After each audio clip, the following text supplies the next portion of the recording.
किया था। और फोटोसिंथेसिस की एक जस्ट इंट्रोडक्शन हमने इंट्रोडक्टरी पॉइंट्स को ही जैसे डिस्कस किया था।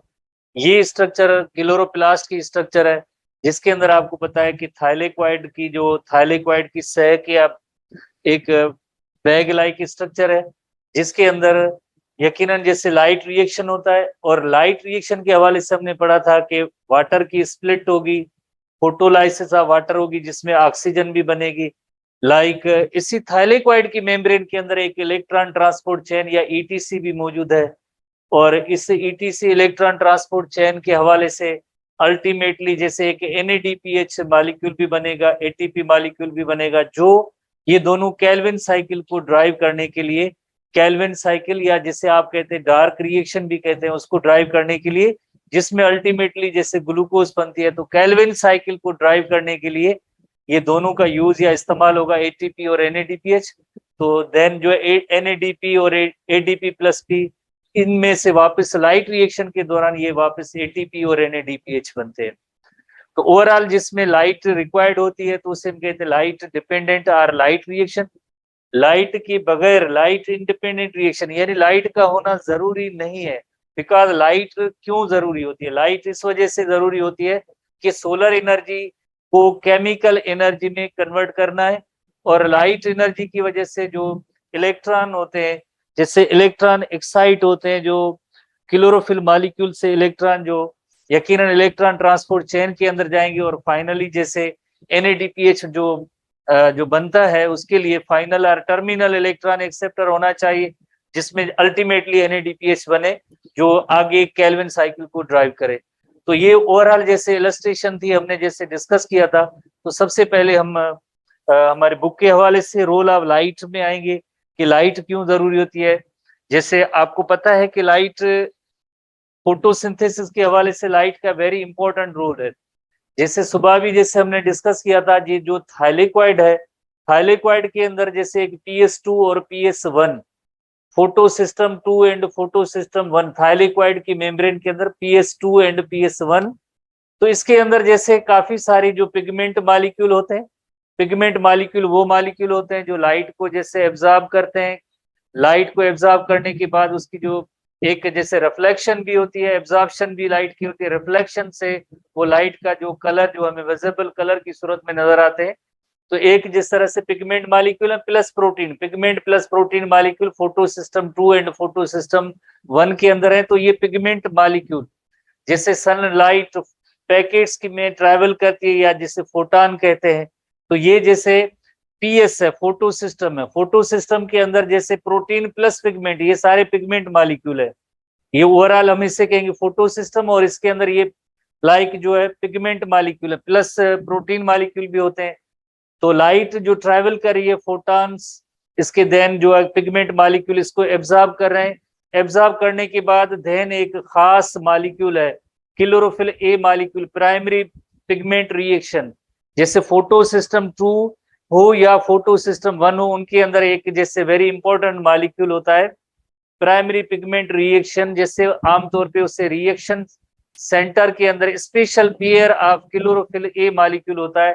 वहां से जैसे जब ये लाइट एनर्जी पहुंचती है, तो वहां से जैसे 2 फोटॉन हिट करते हैं, तो पेयर ऑफ इलेक्ट्रॉन जैसे वहां से इजेक्ट होते हैं। इलेक्ट्रॉन्स ग्राउंड स्टेट से एक्साइटेड स्टेट में आ जाएंगे, और इस तरह से जो है वो इलेक्ट्रॉन उनको आगे एक्सेप्ट करने वाले आगे इलेक्ट्रॉन ट्रांसपोर्ट चेन होगी, उसके अंदर यकीनन ये इलेक्ट्रॉन चले जाएंगे। तो फोटॉन जब भी जिस तरह से हिट करती है पिगमेंट मॉलिक्यूल को, तो एक पिगमेंट से होते हुए दूसरे तीसरे ट्रांसफर ऑफ एनर्जी, और देन एक special pair of chlorophyll A molecule होता है, special pair of chlorophyll A molecule होता है। वहां से इलेक्ट्रॉन जैसे इजेक्ट होते हैं, और उनको एक्सेप्ट करने वाला एक जैसे प्राइमरी इलेक्ट्रॉन एक्सेप्टर होता है, शॉर्ट फॉर्म में प्राइमरी इलेक्ट्रॉन एक्सेप्टर। देन वो प्राइमरी इलेक्ट्रॉन एक्सेप्टर इन इलेक्ट्रॉन को एक्सेप्ट करता है। देन आगे जिस तरह से वो इलेक्ट्रॉन ट्रांसपोर्ट चेन के अंदर चले जाते हैं, जैसे PS2 है, उसके बाद PS2 का primary electron acceptor pheophytin, plastoquinone, cytochrome BF complex, then plastocyanin, PS1 के बाद then FD ferredoxin, NADP is reduced to NADPH finally, तो इस तरह से इलेक्ट्रॉन ट्रांसपोर्ट चेन यकीनन आपने पढ़ा होगा। तो ये जो रोल होता है, वेरी इंपॉर्टेंट रोल होता है लाइट का। जैसे अभी हमने जैसे लाइट के हवाले से जो डिस्कस किया था कि जैसे ये फोटान है, फोटान जैसे लाइट एनर्जी जैसे हिट करती है क्लोरोफिल मॉलिक्यूल को, देन पिगमेंट टू पिगमेंट होता हुआ एक special pair of chlorophyll A molecule होता है। क्लोरोफिल ए मॉलिक्यूल जैसे PS2 के अंदर होगा, उसकी लाइट की एब्जॉर्प्शन का जो स्पेक्ट्रम होता है 680 नैनोमीटर होता है, जो PS2 या फोटो सिस्टम 2 कहलाता है। इसी तरह से PS1 का जो होता है वो क्लोरोफिल ए मॉलिक्यूल जिसे P700 कहते हैं, यानी 700 नैनोमीटर की वेवलेंथ की जो लाइट होगी उसको जैसे ही एब्जॉर्ब करेंगे, देन क्लोरोफिल इन मॉलिक्यूल से पेयर ऑफ इलेक्ट्रॉन जैसे यहाँ से ग्राउंड स्टेट से एक्साइटेड स्टेट में आता है। ये प्राइमरी इलेक्ट्रॉन एक्सेप्टर होता है और यही इलेक्ट्रॉन आगे इलेक्ट्रॉन ट्रांसपोर्ट चेन में जाता है। जैसे ये क्या है, किसको रिजेंबल करता है, जैसे इलस्ट्रेशन के अंदर आप देखेंगे ये थाइलेक्वाइड की मेम्ब्रेन है, थाइलेक्वाइड की मेम्ब्रेन है जो फास्फोलिपिड की बनी हुई है। जैसे ये मॉलिक्यूल फास्फोलिपिड के मॉलिक्यूल है, बट उनके साथ साथ इलेक्ट्रॉन ट्रांसपोर्ट चेन भी है। जैसे पहला पहला जैसे प्लास्टोक्विनोन, देन जो है cytochrome BF complex, then PC plastocyanin, ये plastoquinone cytochrome BF complex, cytochrome complex है। उसके बाद जैसे PC के बाद ये PS1 के बाद then FD ferredoxin, then NADP reduce to NADPH in the presence of NADP reductase enzyme की मदद से। तो यानी ये लाइट एनर्जी का एक वेरी इंपॉर्टेंट रोल ये है कि लाइक इलेक्ट्रॉन्स को जैसे यहाँ पे इजेक्ट किया क्लोरोफिल मॉलिक्यूल से को देन ग्राउंड स्टेट से एक्साइटेड स्टेट में ले आने के लिए क्लोरोफिल मॉलिक्यूल में पेयर ऑफ इलेक्ट्रॉन जैसे यहाँ पे इजेक्ट हुए, तो इतनी लाइट एनर्जी की जरूरत होती है। लाइट एनर्जी उसको एब्जॉर्ब करने वाले जो मॉलिक्यूल होते हैं उन्हें हम कहते हैं पिगमेंट कहते हैं। वेरियस टाइप की पिगमेंट्स है, हर एक पिगमेंट की अलग एक एब्जॉर्प्शन का स्पेक्ट्रम होता है विजिबल लाइट को। Chlorophyll A, chlorophyll B, carotenoids, उसमें जैसे ज़ैंथोफिल भी आ जाती है, ज़ैंथोफिल, ये तो डिफरेंट वेवलेंथ की जो ये पिगमेंट्स होती है डिफरेंट वेवलेंथ को एब्जॉर्ब इनको करते हैं और देन यकीनन जैसे आगे एनर्जी ये ट्रांसफर होती हुई फाइनली जैसे क्लोरोफिल ए मॉलिक्यूल जो होता है वहां से जैसे इलेक्ट्रॉन का जैसे पेयर इजेक्ट होता है, और प्राइमरी इलेक्ट्रॉन एक्सेप्टर PS2 का भी होता है एज वेल एज PS1 का भी होता है। ये दोनों फोटो सिस्टम चाहे PS2 हो या PS1 साइमल्टेनियसली वर्क कर रहे होते हैं, और उसकी जो इलेक्ट्रॉन ट्रांसपोर्ट की जो चेन होगी उसमें PS2 से देन PQ के बाद then cytochrome BF complex, then PC plastocyanin then PS1 photosystem 1, उसका भी जैसे इलेक्ट्रॉन आगे इजेक्ट जो होगा तो वो FD ferredoxin and then NADP is reduce to NADPH। इस तरह से फ्लो ऑफ इलेक्ट्रॉन जो होता है उसे हम कहते हैं non cyclic flow of electron. इस फ्लो ऑफ इलेक्ट्रॉन को हम कहेंगे non cyclic flow of electron. और ये Z लेटर की तरह जैसे फ्लो हो रही है तो इस स्कीम को Z स्कीम भी कहते हैं, नेम दिया जाता है जिसमें फ्लो ऑफ इलेक्ट्रॉन। तो इलेक्ट्रॉन को जैसे ग्राउंड स्टेट से एक्साइटेड स्टेट में लाने के लिए जैसे लाइट एनर्जी की जरूरत पड़ती है, लाइट एनर्जी की जरूरत पड़ती है। लाइट को एब्जॉर्ब करने के लिए प्लांट्स के पास वेरियस टाइप की जो है पिगमेंट्स होती है, डिटेल में हमारे बुक के अंदर भी है, chlorophyll A, chlorophyll B, carotenoids, xanthophyll, हम इनको डिस्कस करेंगे। स्पेशली जो है क्लोरोफिल मॉलिक्यूल की स्ट्रक्चर भी हमारे यहाँ बुक में दी गई है, जिसके दो रीजन हम पढ़ेंगे, एक हेड रीजन है, हेड रीजन की स्ट्रक्चर में आप देखेंगे, और देन एक जैसे ओवरऑल टेल रीजन, बट उसके अंदर जैसे दो जैसे टेल की साइड चेन्स होती है उनको वन बाय वन डिस्कस करेंगे। तो सबसे पहले हम आते हैं रोल ऑफ लाइट पे कि लाइट का क्या रोल होता है फोटोसिंथेसिस के हवाले से, what is the role of light in photosynthesis. तो आपने जैसे देखा वेरी इंपॉर्टेंट रोल ये हुआ कि लाइक इलेक्ट्रॉन्स को जैसे ग्राउंड स्टेट से एक्साइटेड स्टेट में ले आने के लिए लाइट एनर्जी की जरूरत होती है। ये जो इलस्ट्रेशन होती है, इस इलस्ट्रेशन में जैसे आप देख रहे हैं कि ये जो थाइलेक्वाइड की मेम्ब्रेन है, फास्फोलिपिड के जैसे दो लेयर है, प्लस में उनके यहाँ जैसे जैसे यकीनन हमने पढ़ा था, आपको याद भी होगा, थाइलेक्वाइड की जो मेम्ब्रेन होती है उसके अंदर जैसे ऐसे कॉम्प्लेक्सेस होते हैं, प्रोटीन कॉम्प्लेक्सेस होते हैं, जिससे PS2 कहते हैं, photo system 2। Protein plus pigment ये फोटो सिस्टम 2 है। और उसके साथ एक रिएक्शन सेंटर भी है। Reaction centre special pair of chlorophyll A molecule होता है। और देन प्राइमरी इलेक्ट्रॉन एक्सेप्टर जो क्लोरोफिल मॉलिक्यूल से लाइक यहाँ से यकीनन पेयर ऑफ इलेक्ट्रॉन जाएगा उसको एक्सेप्ट करते हैं। तो बहरहाल आगे ये सारी चीजें डिस्कस होंगी। सबसे पहले जैसे रोल ऑफ लाइट पे आते हैं कि लाइट का जैसे क्या रोल होता है फोटोसिंथेसिस के हवाले से। एनटीबी बुक है उसके हवाले से भी पॉइंट्स को डिस्कस करेंगे। लाइट का रोल क्या है, जैसे लाइट के हवाले से अगर आप देखा जाए तो जो एक प्लांट्स में जो फोटोसिंथेसिस के लिए जो लाइट का जैसे यूज या इस्तेमाल या जो रोल है वो विजिबल लाइट का है। जैसे लाइट की स्पेक्ट्रम के हवाले से आपने यकीनन फिजिक्स या केमिस्ट्री में पढ़ा होगा।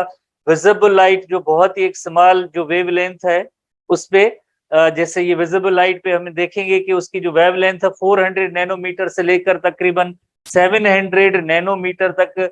ये जो 7 कलर की जो लाइट का स्पेक्ट्रम जो होता है उसे हम कहते हैं विजिबल लाइट। हर कलर की जैसे एब्जॉर्प्शन का स्पेक्ट्रम अलग अलग वेवलेंथ का होता है। जैसे हम 7 कलर्स वाले VIBGYOR विब ग्योर जैसे हम एक लाइक जो पढ़ते हैं violet, indigo, blue, green, yellow, orange and red. हर एक कलर की जैसे अलग अलग वेवलेंथ होती है उसके स्पेक्ट्रम के हवाले से। जैसे जितनी जैसे आपने फिजिक्स के अंदर पढ़ा होगा जैसे ये वेवलेंथ जितनी जैसे शॉर्ट वेवलेंथ होती है तो उसमें एनर्जी ज्यादा होती है, इंक्रीजिंग लेवल ऑफ एनर्जी।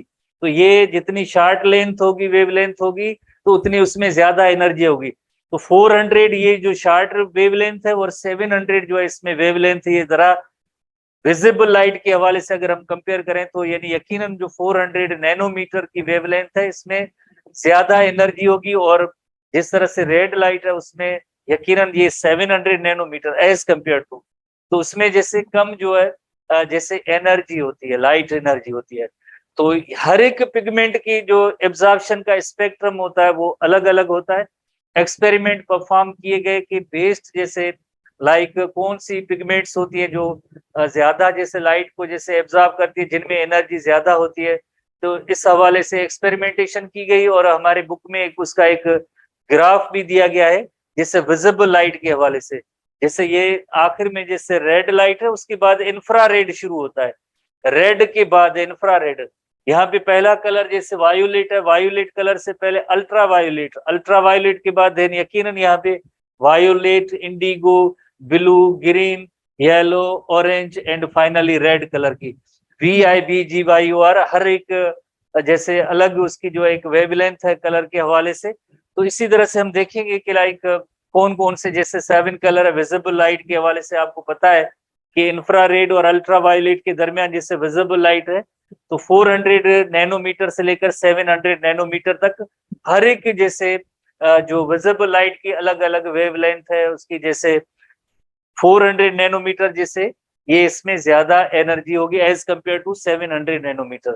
तो हमने पहले ही थोड़ा सा डिस्कस किया था। तो लाइट के हवाले से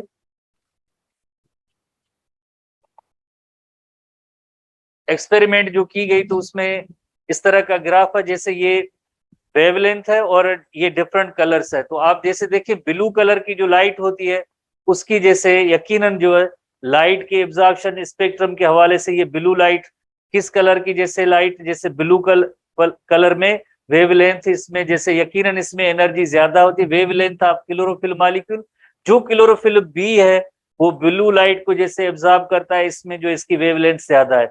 जैसे अगर क्लोरोफिल बी को देखा जाए ग्रीन की नहीं है उसमें येलो की इतनी जैसे ग्राफ में इसकी पोजीशन नहीं आ रही है। और इसी तरह से अगर आप देखें ऑरेंज में भी नहीं आ रही है, रेड में नहीं आ रही है। इसी तरह से क्लोरोफिल ए जो मॉलिक्यूल है, क्लोरोफिल ए मॉलिक्यूल को अगर देखा जाए क्लोरोफिल ए मॉलिक्यूल जैसे ये येलो कलरेशन है ना, ये क्लोरोफिल ए मॉलिक्यूल के हवाले से है ग्राफ के अंदर। तो इसमें जैसे वेवलेंथ सबसे ज्यादा जैसे वायोलेट कलर की जैसे ज्यादा नजर आती है। तो क्लोरोफिल बी और क्लोरोफिल ए के हवाले से स्पेशली क्लोरोफिल बी और ए की वेवलेंथ का ऐसा ग्राफ मौजूद है। कैरोटीनोइड्स का भी मौजूद है। तो जो फोटोसिंथेसिस के हवाले से ज्यादा जो एक्टिविटी होती है इन्हीं क्लोरोफिल ए और बी मॉलिक्यूल्स की होगी, जिनको हम जैसे रीडिंग की कुछ पॉइंट्स हैं जैसे sunlight is electromagnetic form of energy. full range of electromagnetic radiation is called electromagnetic spectrum. Visible light जो small portion है इसके अंदर 380 नैनोमीटर से लेकर 750 नैनोमीटर तक, या खास तौर पे जैसे डायग्राम्स वगैरह में 400 नैनोमीटर टू 700 नैनोमीटर शो की गई है, which is not only seen by naked eyes but effective for photosynthesis process. तो ये जो है effective for photosynthesis भी है, विजिबल लाइट का पोर्शन, अल्ट्रावायोलेट का नहीं है, इंफ्रारेड रेडिएशन का नहीं है, विजिबल लाइट का पोर्शन है. Effectiveness of a particular wavelength of light, the process of photosynthesis primarily depends upon the absorption of the plant body के प्लांट कितनी लाइट को जैसे एब्जॉर्ब कर सकते हैं. तो डिफरेंट वेवलेंथ कलर्स की visible light are different absorbed by the various photosynthetic pigments. So हर wavelength has its own effectiveness for the process of photosynthesis. जैसे if plant is illuminated in different colours, experiment किया गया, plant को illuminate किया गया, illuminate की meaning है उसको जैसे लाइट दी गई, डिफरेंट वेवलेंथ की लाइट दी गई, और देन उसका इफेक्ट चेक किया गया कि कौन सी जो वेवलेंथ वाली जो लाइट है उसमें रेट ऑफ फोटोसिंथेसिस ज्यादा होता है. तो light made by one, the rate of photosynthesis measured on the data obtained in this way and plotted in graph. उसको देन ग्राफिकल रिप्रेजेंटेशन में दिया गया. The rate of photosynthesis will be variable in different colours of the light.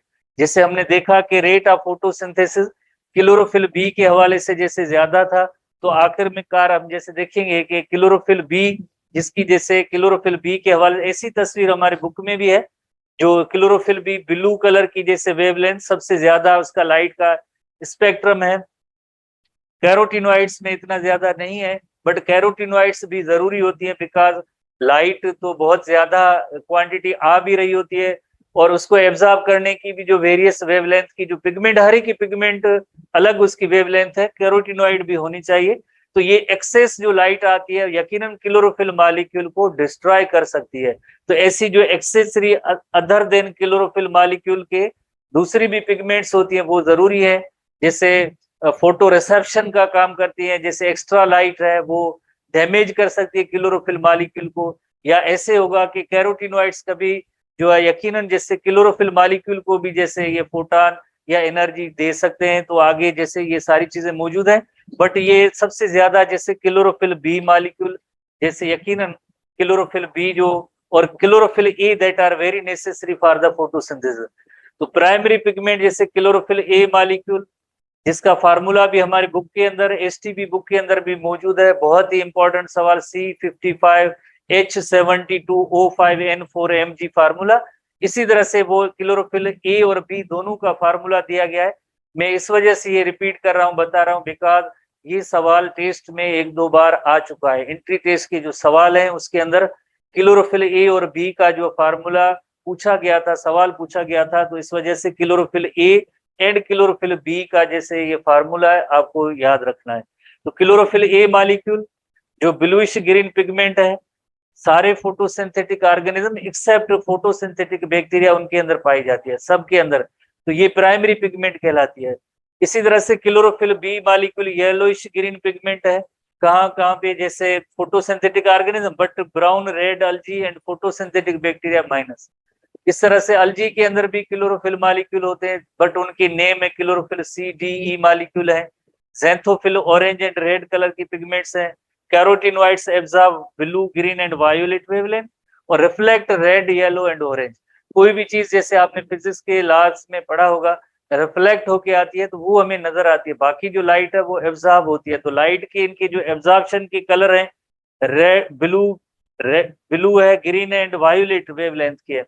ये भी question 2 बार 3 बार शायद test में आ चुका है कैरोटिनॉइड्स के हवाले से. और इसी तरह से जो है ये सारी पिगमेंट्स हैं, डिफरेंट टाइप की पिगमेंट्स हैं, लाइक ये जरूर यकीनन जैसे लाइट को एब्जॉर्ब करती हैं. तो कैरोटिनॉइड्स के हवाले से जैसे हमने लाइक आप स्टूडेंट्स को याद होगा लिपिड के हवाले से हमने पढ़ा था, कैरोटिनॉइड्स जो टर्पिनॉइड लिपिड है, लिपिड का कौन सा फॉर्म है, टर्पिनॉइड है. और येलो ऑरेंज रेड या ब्राउन इनकी पिगमेंट्स होती है, और इनकी जो रेंज है ब्लू और वायोलेट कलर की एब्जॉर्प्शन का स्पेक्ट्रम है, वही रेंज इसको जो एब्जॉर्ब करते हैं. खास तौर पे जैसे आपने देखा होगा फॉल की मीनिंग होती है ऑटम. ऑटम की सीजन के अंदर, खिजा की मौसम में आपने देखा होगा अक्सर जो लीफ जो गिरने वाले होते हैं उनका कलर थोड़ा सा येलोइश होता है, उस वक्त ये जो है पिगमेंट्स जाहिर होती है, एक्सपोज होती है, अनमास्क होती है, बिकॉज क्लोरोफिल मॉलिक्यूल देन वहां पे डिस्ट्रॉय हो जाते हैं, क्लोरोसिस होती है, बाकी रिमेनिंग दूसरी पिगमेंट्स होती है उनकी कलरेशन जाहिर होती है। इस वजह से they are seen leaves before leave fall, fall season में, ऑटम सीजन में, present in some flowers and fruits उनके अंदर भी मौजूद है। एसटीबी बुक के अंदर जैसे फ्लावर एंड फ्रूट्स का जो एग्जाम्पल भी दिया गया है, जैसे सनफ्लावर है, या फ्रूट्स के हवाले से टोमेटो का कलर रेड है, फ्लावर्स का कलर येलो है, वाई बिकॉज ऑफ कैरोटीनॉइड्स। ये एक्सेसरी पिगमेंट्स हैं along with chlorophyll molecules. Accessory की मीनिंग है इजाफी, क्योंकि प्राइमरी पिगमेंट जैसे यकीनन क्लोरोफिल ए मॉलिक्यूल प्राइमरी फोटोसिंथेटिक पिगमेंट है, absorb and then transfer to the chlorophyll A molecule. ठीक है, तो ये आगे हम एक इलस्ट्रेशन में भी आएंगे किस तरह से ये कैरोटीनॉइड्स लाइट को जैसे एब्जॉर्ब करते हैं। इस हवाले से एक इलस्ट्रेशन भी है कि how they transfer the light to other components chlorophyll.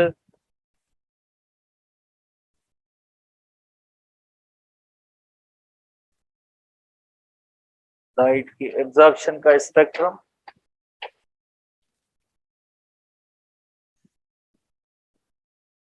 तो कैरोटीनॉइड्स देन क्लोरोफिल बी के बाद then chlorophyll A and then reaction centre. तो कैरोटीनॉइड्स लाइट की जितनी क्वांटिटी जो एब्जॉर्ब करते हैं वो क्लोरोफिल बी के बाद chlorophyll A, special pair of chlorophyll A in the reaction centre होता है, वहां से जो इलेक्ट्रॉन जैसे इजेक्ट होते हैं। तो फोटान या सनलाइट का जो इतना ज्यादा अमाउंट आ रहा है, तो वो लाइट की जो ट्रांसफर होती है वो कैरोटीनॉइड्स दे क्लोरोफिल बी के बाद chlorophyll A and then reaction centre. तो ऐसे जो मॉलिक्यूल्स होते हैं कलेक्टिवली हम इन्हें कहते हैं एंटीना कॉम्प्लेक्स भी कहते हैं, लाइट हार्वेस्टिंग कॉम्प्लेक्स भी कहते हैं। So also called the light harvesting complex, because ये लाइट एनर्जी को रिसीव करने वाले पिगमेंट मॉलिक्यूल है along with the protein molecules, जिन्हें हम कहते हैं light harvesting complex, antenna complex. Light harvesting complex plus reaction centre is collectively called as photosystem. इसे हम जैसे फोटो सिस्टम भी कहते हैं। तो यकीनन जैसे फोटो सिस्टम के आगे एक ओवरऑल जैसे डेफिनेशंस भी होंगे, तो आप इनको जैसे आगे नोट करते जाएंगे। बट हम वापस आ रहे हैं कैरोटीनॉइड्स के हवाले से जो हम डिस्कस कर रहे थे। Carotenoids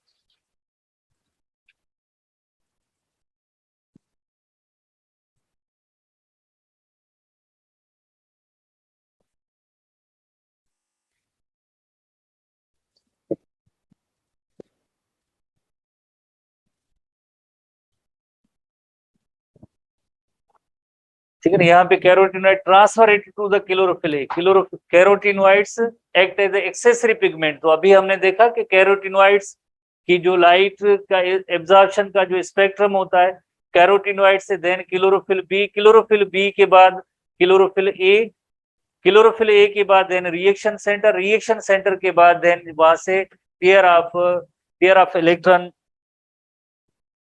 eject, primary electron acceptor PS2 का और PS1 का।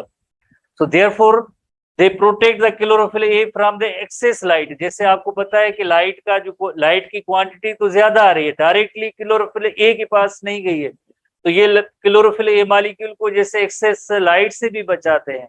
जो अदर जो अमाउंट है एक्सेस लाइट का, वो उसको एब्जॉर्ब करने वाले कैरोटीनॉइड्स होते हैं। So they chlorophyll from excess of the light, otherwise क्या होगा, क्लोरोसिस का अमल हो जाएगा, क्लोरोफिल डिस्ट्रॉय हो जाएगी।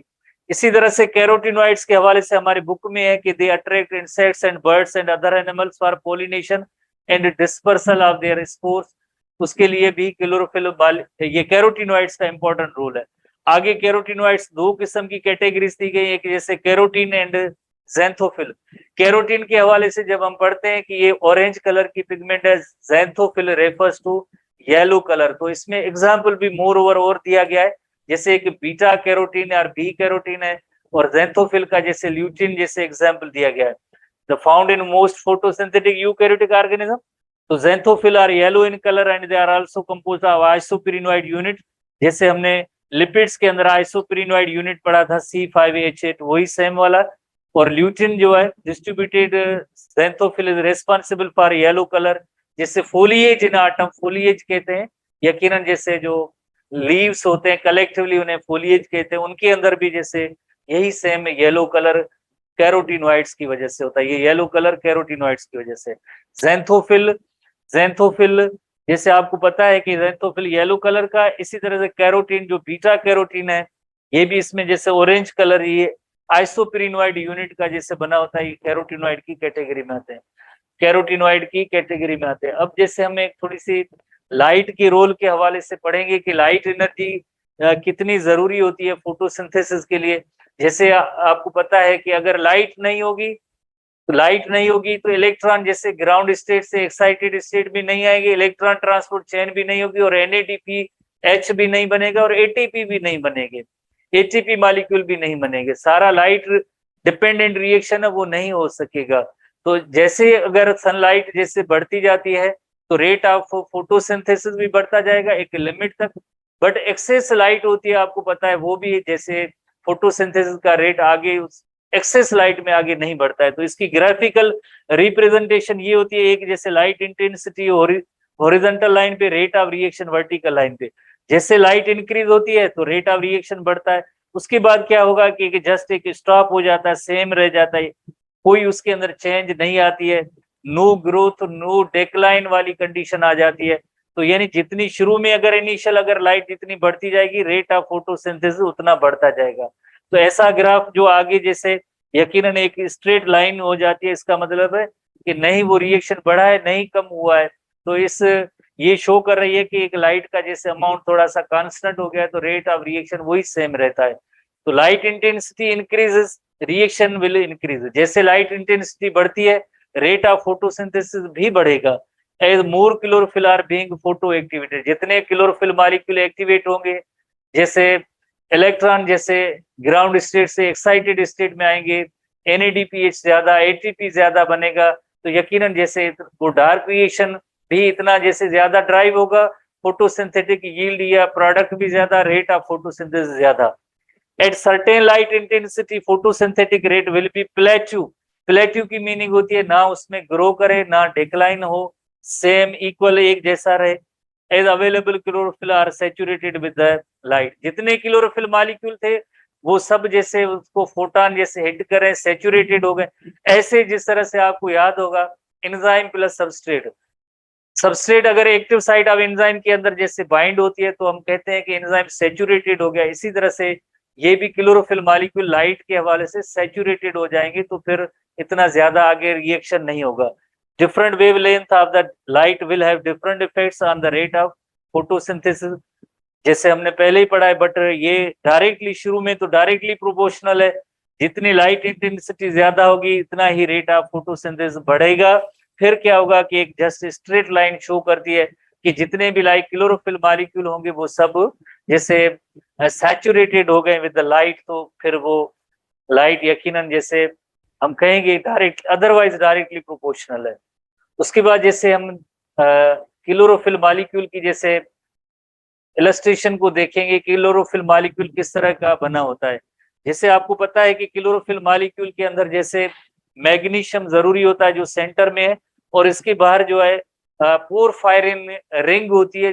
पोरफायरिन रिंग कितनी होती है, 4 ऐसी टेट्रापायरोल रिंग्स होती है, जैसे ring number 1, ring number 1, ring number 2, ring number 3 और रिंग नंबर 4, 4 ऐसी रिंग्स होती है। सेंटर में मैग्नीशियम होता है। टेल बज़ाहिर ये रीजन पूरा टेल कहलाता है, बट उसके अंदर एक साइड चेन और भी होती है। टेल बड़ी जो है लाइक ये जो चेन होती है उससे कहते हैं फाइटोल कहते हैं। एक और साइड चेन भी होती है। Overall this region is called the tail, और इस रीजन को हम कहते हैं हेड कहते हैं। क्लोरोफिल मॉलिक्यूल कहाँ होता है, आपको पता है कि थाइलेक्वाइड की जो मेम्ब्रेन है सरफेस पे ये जो हेड होगा, सरफेस पे हेड होगा। वाई, बिकॉज सनलाइट को रिसीव करने का काम ये हेड का होगा। जो टेल होगा, टेल एंड जो इस थाइलेक्वाइड की जो मेम्ब्रेन है उसके अंदर फिक्स होगा क्लोरोफिल के हेड को फिक्स करने के लिए। क्लोरोफिल मॉलिक्यूल जैसे यकीनन जैसे थाइलेक्वाइड के अंदर रहना चाहिए, तो उसको फिक्सेशन में जो टेल का रोल है, बाकी हेड का जो रोल होगा टुवर्ड्स द लाइट होगा। तो अब हम जैसे हम नोट करेंगे कि like what is porphyrin ring और what is tetrapyrrole ring.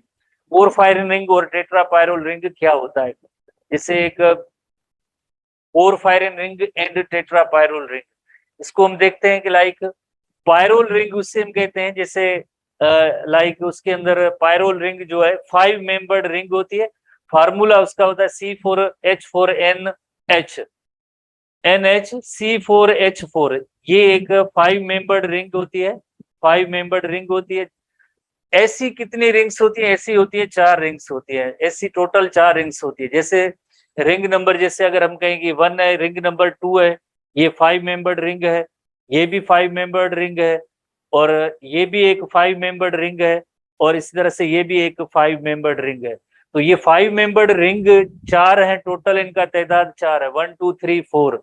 Head region के अंदर, क्लोरोफिल मॉलिक्यूल के हेड रीजन के अंदर ऐसी पायरोल की रिंग्स जो है, पायरोल क्या है, that is the C4H4NH molecule. ऐसी रिंग जो 5 मेंबर्ड रिंग बनती है उसे हम कहते हैं पायरोल, पायरोल रिंग। और ओवरऑल ये जो क्या ओवरऑल एक रिंग जैसी स्ट्रक्चर होती है उसे कहते हैं पोरफायरिन रिंग। ये जो ओवरऑल जो है porphyrin ring compose of 4 modified pyrrole subunits interconnected at their alpha carbon atoms via methane bridges. तो ये इन ब्रिजेस के जरिए ये सारी जो कनेक्टेड होती है, इन कनेक्टेड होती है, तो ऐसी ओवरऑल पार्ट को हम कहेंगे porphyrin ring, porphyrin ring, porphyrin ring. Porphyrin ring के अंदर 4 जैसे चार पायरोल रिंग्स हैं, जिसकी वजह से हम इन्हें कहते हैं tetra pyrrole, tetra pyrrole ring, tetra pyrrole ring, tetra pyrrole ring. Tetra लफ्ज की मीनिंग है 4, और पायरोल रिंग क्या होती है? पायरोल रिंग C4H4NH होता है। खास तौर पे जैसे हेड रीजन के अंदर क्लोरोफिल ए और बी की जैसे डिटर्मिनेशन होती है कि आइदर मॉलिक्यूल क्लोरोफिल ए होना है या बी होना है। रिंग नंबर 2 जो होती है उस पे अगर जैसे हमारे एनटीबी बुक के अंदर जैसे अगर आप आएंगे तो वहां पे वेरी क्लियर, और इसको याद करेंगे आप, क्लोरोफिल ए में रिंग नंबर 2 पे अगर मिथाइल ग्रुप होता है CH2 तो क्लोरोफिल ए, और क्लोरोफिल बी तब होगा जब उसके साथ अल्डिहाइड ग्रुप होगा। पोरफायरिन रिंग के अंदर जो पायरोल रिंग है, पायरोल रिंग है उसके अंदर जैसे हम इस इलस्ट्रेशन पे आते हैं, जैसे फॉर एग्जांपल ये रिंग नंबर 2 है, रिंग नंबर 2 है, इस पे जैसे अगर CH2O अल्डिहाइड जैसे ग्रुप है तो क्लोरोफिल बी होगा, CH3 होगा तो यकीनन ये मिथाइल ग्रुप तो क्लोरोफिल ए होगा। डिपेंड करता है इस रिंग पे, CH3 होगा तो मिथाइल ग्रुप होगा तो क्लोरोफिल ए होगा। इसी तरह से अगर CHO है रिंग नंबर 2 पे उसी जगह पे, यानी दोनों साथ नहीं, तो यकीनन ये जो क्लोरोफिल बी मॉलिक्यूल हो जाएगा। इसी तरह से ये जो टेल पोर्शन है, टेल पोर्शन के साथ साथ एक साइड रिंग भी होती है, एक साइड रिंग है। ओवरऑल जैसे ये टेल है उसके अंदर एक बड़ी जैसे टेल वाला एंड है, प्लस में एक साइड चेन भी होती है। बाकी ये रीजन जैसे ग्रीन कलरेशन रिप्रेजेंट कर रहा है कि इसके अंदर जैसे ये टुवर्ड्स सनलाइट होता है, लाइट को एब्जॉर्ब करने वाला होता है। Porphyrin ring light absorbing head molecule है, और हाइड्रोकार्बन टेल होता है, ये बाकी हाइड्रोकार्बन टेल है जिसके अंदर 2 साइड चेन्स होती है, 2 साइड चेन्स होती है। बाकी जैसे अगर हम देखें क्लोरोप्लास्ट के हवाले से तो ये थाइलेक्वाइड के जैसे स्टेक्स हैं, जैसे ग्रेना कहते हैं। एक थाइलेक्वाइड की जो मेम्ब्रेन होती है फास्फोलिपिड तो है ही है, बट इसके अंदर जैसे cluster of pigment molecules embedded along with protein molecule, जैसे फोटो सिस्टम ओवरऑल कह रहे थे, फोटो सिस्टम 2 और फोटो सिस्टम 1, उनके अंदर वेरियस टाइप की क्लोरोफिल मॉलिक्यूल है, कैरोटीनोइड्स भी है, carotenoids, then chlorophyll B, chlorophyll A, then special pair of chlorophyll A molecule, वहां तक जैसे लाइट पहुंचती है। तो ये क्लोरोफिल मॉलिक्यूल का जो हेड पोर्शन है, सेंटर में Mg और मैग्नीशियम, 4 जो रिंग्स होती है पायरोल रिंग, 1 2 3 एंड 4 रिंग्स होती है। रिंग नंबर 2 जो होती है उस पे अगर अल्डिहाइड जैसे ग्रुप है या मिथाइल ग्रुप है, इसी बेसिस पे आइदर क्लोरोफिल बी मॉलिक्यूल या क्लोरोफिल ए मॉलिक्यूल होता है। एनटीबी बुक के अंदर इसकी डिस्क्रिप्शन भी मौजूद है, बहुत ही इंपॉर्टेंट सवाल है, क्लोरोफिल ए और क्लोरोफिल बी मॉलिक्यूल कैसे बनते हैं। यकीनन इस पॉइंट को आप थोड़ा सा नोट करेंगे, chlorophyll A and B. Again ये हम Mg सेंटर में, ये रिंग नंबर जैसे 1, रिंग नंबर 2, रिंग नंबर 2 पे अगर CH3 है, मिथाइल ग्रुप है तो क्लोरोफिल ए। रिंग नंबर 2 पे अगर मिथाइल ग्रुप की जगह पे अगर CHO अल्डिहाइड ग्रुप है तो क्लोरोफिल बी होगा, तो क्लोरोफिल बी होगा, यकीनन क्लोरोफिल बी होगा। तो बहुत ही इंपॉर्टेंट क्वेश्चन। और ये पोरफायरिन हेड है, इस पोरफायरिन हेड के अंदर tetra pyrrole ring tetra pyrrole ring, 4 जो है पायरोल रिंग्स हैं, pyrrole ring number 1 5 membered ring है, C4H4 C4H4NH जैसे उसका फार्मूला है। ऐसी 4 रिंग्स, चारों जो है सेंटर में मैग्नीशियम है N4 ये N के साथ इसके बाइंड होती है, और बाकी अदर ब्रिजेस होती हैं वो पोरफायरिन जैसे हेड बनाते हैं। इस तरह से क्लोरोफिल मॉलिक्यूल अरेंज होता है। इसी तरह से एक और ग्राफ के हवाले से हम डिस्कस करेंगे, ग्राफिक क्वेश्चन, जैसे ग्राफ वाले क्वेश्चन आते रहते हैं। हमने लाइट की इंटेंसिटी का जिक्र किया, इसी तरह से यकीनन टेम्परेचर का भी एक बहुत ही इंपॉर्टेंट रोल होता है। टेम्परेचर शुरू में तो हम डायरेक्टली प्रोपोर्शनल है, जैसे टेम्परेचर बढ़ेगा तो मॉलिक्यूल्स के दरमियान कोलिजन बढ़ेगी तो रेट ऑफ रिएक्शन बढ़ेगा, बट एक लिमिट तक। उसके बाद अगर मजीद टेम्परेचर बढ़ेगा तो देन जैसे रेट ऑफ फोटोसिंथेसिस कम हो जाएगा, एक लिमिट तक तो ऑप्टिमम जैसे रिएक्शन हुआ। उसके बाद अगर टेम्परेचर में इंक्रीज होगी तो देन क्या होगा, यकीनन आपको पता है स्ट्रोमा जो होता है, स्ट्रोमा के अंदर काफी सारे एंजाइम्स होते हैं जो केल्विन साइकिल को ड्राइव करने के लिए यूज होते हैं। वो एंजाइम डी नेचर हो जाएंगे। जब एंजाइम्स डी नेचर हो जाते हैं हाई टेम्परेचर पे तो यकीनन रेट ऑफ रिएक्शन भी इतना इफेक्ट उस पर ये होगा कि वो कम हो जाएगा। Temperature increase reaction, rate of reaction of photosynthesis will increase, ठीक है, ताकि ग्रेट कोलिजन होती है, रेट ऑफ रिएक्शन ज्यादा होगा। But above the certain point, जैसे ये टेम्परेचर है, इस पॉइंट से अगर ज्यादा होगा rate of reaction will decrease, rate of reaction इससे कम होगा, बिकॉज एंजाइम्स एक पर्टिकुलर टेम्परेचर पे काम करते हैं, उसके बाद जैसे यकीनन ये एंजाइम्स डी नेचर हो जाते हैं। इसी तरह से एक और फैक्टर है कार्बन डाइऑक्साइड की कंसंट्रेशन। ये तो आपको पता है कार्बन डाइऑक्साइड रॉ मटेरियल होता है, अगर रॉ मटेरियल कार्बन डाइऑक्साइड होगा, रिएक्टेंट होंगे तो मीन्स आगे यकीनन फोटोसिंथेसिस होगा। इसी तरह से जैसे वही सेम बात कार्बन डाइऑक्साइड की कंसंट्रेशन, जैसे कार्बन डाइऑक्साइड की कंसंट्रेशन शुरू में जितनी आप ज्यादा ऐड करेंगे रेट ऑफ रिएक्शन इतना बढ़ जाएगा। फिर जैसे एक स्ट्रेट लाइन शो करती है, वाई, बिकॉज जितने भी उसके अंदर जैसे कार्बन डाइऑक्साइड एक्सेप्टर मॉलिक्यूल होंगे डार्क रिएक्शन के, तो वो सारे ऑक्यूपाई हो जाएंगे, तो देन रेट ऑफ रिएक्शन एक इक्वल सेम उसमें कंसंट्रेशन आ जाती है। Carbon dioxide concentration increase, rate of the reaction will increase, जैसे उसमें कार्बोहाइड्रेट बनते जाएंगे at certain concentration of CO2। एक कार्बन डाइऑक्साइड की फोटोसिंथेटिक रेट विल बी प्लेटू की मीनिंग होती है सेम रहता है, ना उसमें कम होता है ना ज्यादा होता है। As the enzyme responsible for carbon dioxide fixation are saturated, because उसको कार्बन डाइऑक्साइड के एक्सेप्टर हो ये सारे सैचुरेटेड हो जाते हैं, तो फिर यकीनन आगे रिएक्शन नहीं बढ़ेगा। तो ऐसे ग्राफिकल क्वेश्चन में भी आए, कभी आते थे ना भी आए, बट आपके जहन में होनी चाहिए। तो शुरू में रेट ऑफ रिएक्शन बढ़ेगा, जैसे ही किसी चीज की कंसंट्रेशन बढ़ेगी देन जो है सेम या इक्वल रह जाते हैं, तो मीन्स उसका मतलब ये होता है कि वो सारे जो ऑक्यूपाई हो गए एंजाइम्स वगैरह, तो उसे हम कहेंगे वो सेम रहता है। आखिर में बस आज के दिन के हवाले से थोड़ी सी 2-3 टर्मिनोलॉजी पढ़ लें, कल हम दोबारा से इनको डिस्कस भी करेंगे और नए सिरे से इसको देखेंगे। आज के दिन के हवाले से थोड़ी सी टर्मिनोलॉजी है, इसको आप जहन में रखेंगे जो कल इस्तेमाल होगी। एक होगा एंटीना कॉम्प्लेक्स और लाइट हार्वेस्टिंग कॉम्प्लेक्स है।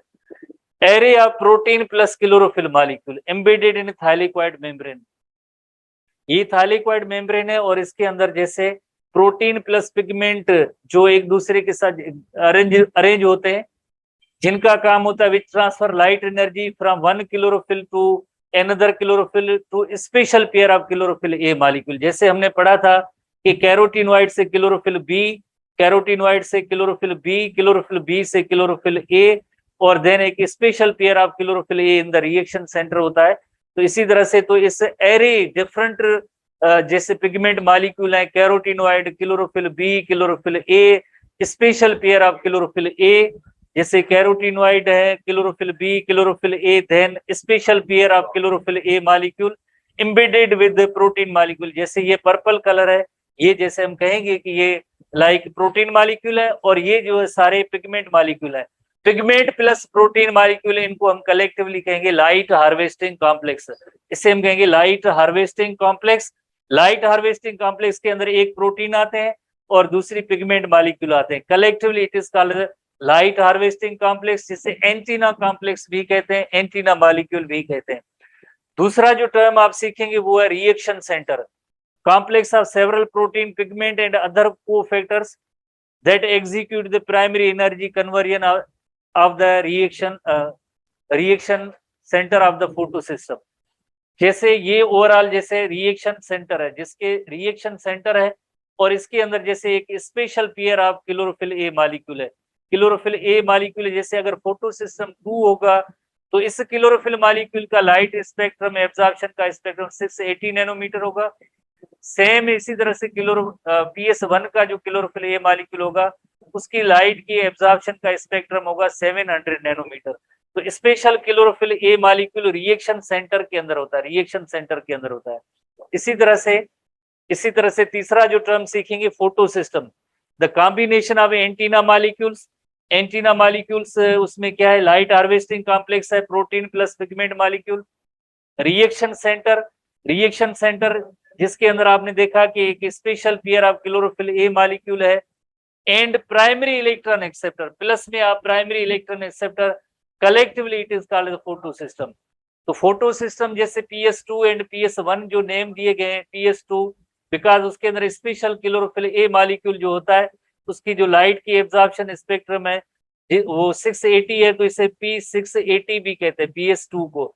और जो PS1 होता है, PS1 जो होता है उसका जो लाइट के एब्जॉर्प्शन का स्पेक्ट्रम 700 नैनोमीटर है, इस वजह से हम उसे P700 भी कहते हैं। तो किसी भी लाइक फोटो सिस्टम के अंदर कौन से कंपोनेंट होते हैं, एक लाइट हार्वेस्टिंग कॉम्प्लेक्स है जिसमें प्रोटीन प्लस पिगमेंट है, रिएक्शन सेंटर है जिसके अंदर special pair of chlorophyll A molecule थोड़े से प्रोटीन, एक प्राइमरी इलेक्ट्रॉन एक्सेप्टर है, जाहिर है यहाँ से इलेक्ट्रॉन जैसे इजेक्ट होते हैं ग्राउंड स्टेट से एक्साइटेड स्टेट, तो इसको एक्सेप्ट करने वाला एक प्राइमरी इलेक्ट्रॉन एक्सेप्टर होना चाहिए। जैसे PS2 का जो प्राइमरी इलेक्ट्रॉन एक्सेप्टर है आपको पता है उसका नेम है फियोफाइटिन, उसका नेम है फियोफाइटिन। और इसी तरह से PS1 का इलेक्ट्रॉन प्राइमरी इलेक्ट्रॉन एक्सेप्टर होता है, उसका नेम FD है। तो इस तरह से हम कहेंगे ये primary electron acceptor, reaction centre, light harvesting complex, collectively called as photosystem, collectively called as photosystem. ऐसे फोटो सिस्टम कहाँ होते हैं, ऐसे फोटो सिस्टम थाइलेक्वाइड की मेम्ब्रेन के अंदर है। जैसे एक होता है PS2 होता है और दूसरा होता है PS1। तो PS1 है या PS2, उसके अंदर कौन कौन से कंपोनेंट हुए, उसके अंदर एक लाइट हार्वेस्टिंग कॉम्प्लेक्स हुआ, दूसरा क्या है रिएक्शन सेंटर है, तीसरा क्या है that is the primary electron acceptor, collectively it is called as photosystem. Collectively हम इसे कहेंगे फोटो सिस्टम कहेंगे। Energy of photon is used to excite an electron of the pigment.